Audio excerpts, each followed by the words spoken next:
As I walked into the restaurant, I saw my husband Drew and his mistress, Sophia, sitting together. But what happened next? It wasn't just a dinner. It was the moment everything changed. Hey there. My name is Jenna Lewis, and I bet you wouldn't expect my story to start like this. I had everything, a successful career, a beautiful marriage, a perfect life, or so I thought. But everything changed the moment I discovered the truth about my husband, Drew. Tonight, I'm going to take you through every painful, shocking detail of how I uncovered his betrayal, how I planned my revenge, and most importantly, how I took back control of my life. Trust me, you don't want to miss the twist at the end. Stick around until the very last second to find out how I turned my world upside down and came out stronger on the other side. And hey, if you find this story as inspiring as I hope, make sure to hit that subscribe button. Your support will keep me going, and I promise, there's plenty more where this came from. It was a Thursday night, and the office was unusually quiet. My fingers hovered over the keyboard as the glow of my laptop lit up my small downtown apartment. I had spent the better part of the evening drafting yet another marketing campaign for the company I worked for. My job as the head of marketing for an up-and-coming tech startup was demanding, and honestly, I thrived in the chaos. But tonight, the silence felt heavier than usual. My husband, Drew, was always busy. Too busy, it seemed. He was the CEO of his own rapidly growing tech company, a position that constantly had him traveling, meeting clients, and attending high-profile events. Tonight, as was often the case, he'd sent me a quick text, "Client dinner. Don't wait up." I'd learned to accept his late nights as part of his job. After all, we had been married for 8 years, and I knew the grind. What I didn't know, however, was how much the line between his professional life and personal life had started to blur. I never suspected that what was once a comforting routine was slowly unraveling beneath the surface. My suspicions began to surface the following week when I was copied on an email by accident. It was from one of Drew's assistants, and the subject was an itinerary for a client meeting. What struck me as odd wasn't the meeting itself, it was the location. It was a French restaurant in the city's most exclusive area, a place Drew had always scoffed at. "Too pretentious," he had said the last time I mentioned it. I couldn't shake the feeling that something wasn't right.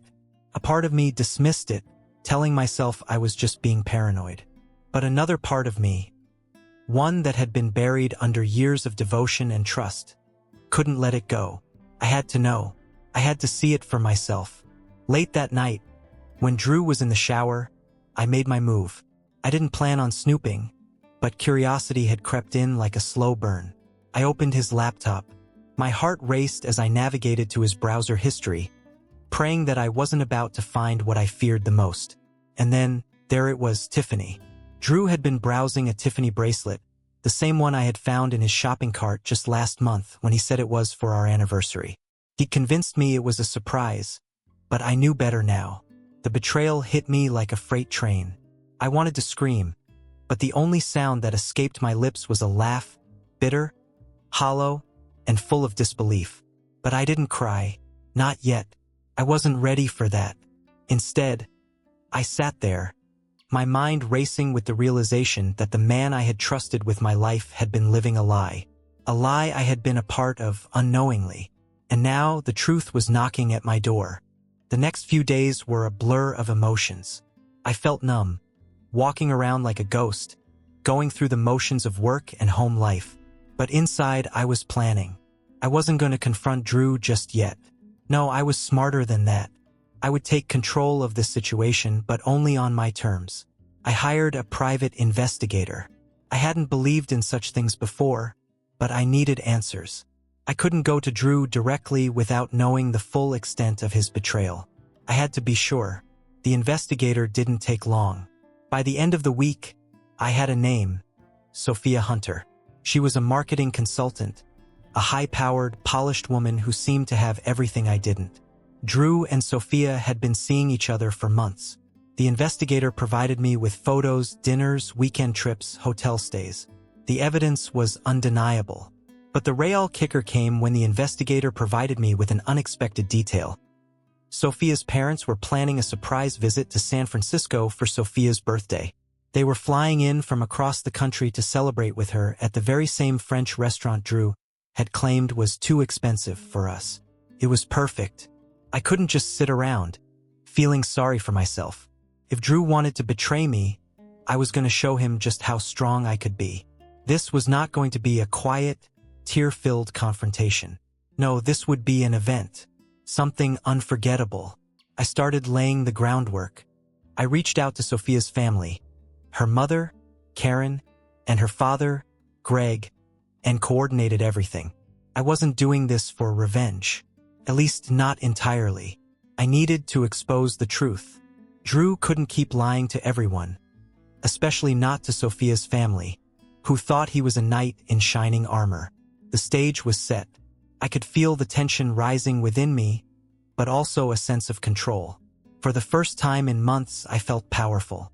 Drew had no idea what was coming for him. The night of the confrontation came faster than I had expected. I had spent the entire week preparing, making sure every detail was perfect. I had carefully selected the red dress I knew Drew would love, one that hugged my curves and made me feel like the woman he once adored. I wore my grandmother's diamond pendant, the one I hadn't worn in years.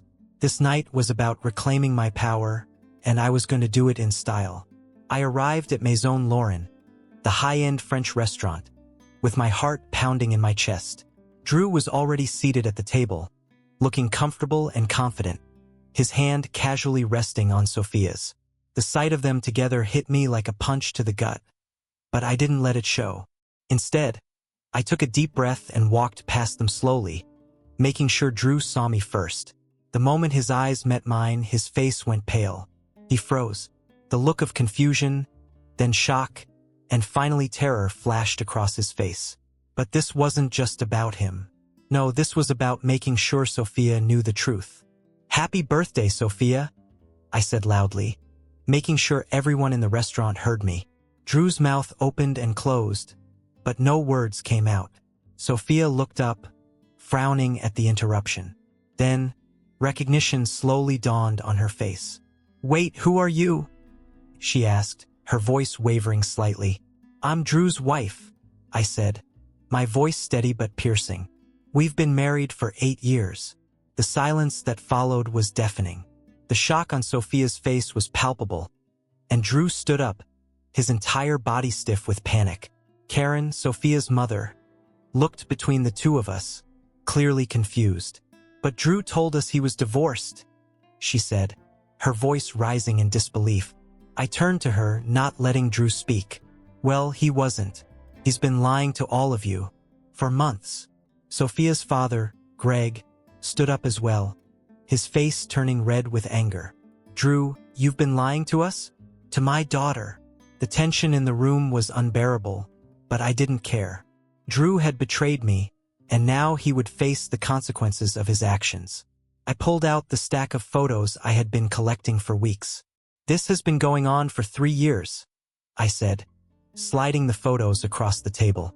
The realization hit hard. Drew, who had once been my world, was now the subject of public humiliation. But I didn't feel anger. I felt free. The aftermath of the confrontation was intense. Drew tried to explain himself, but his words fell flat. I didn't need to hear his excuses anymore.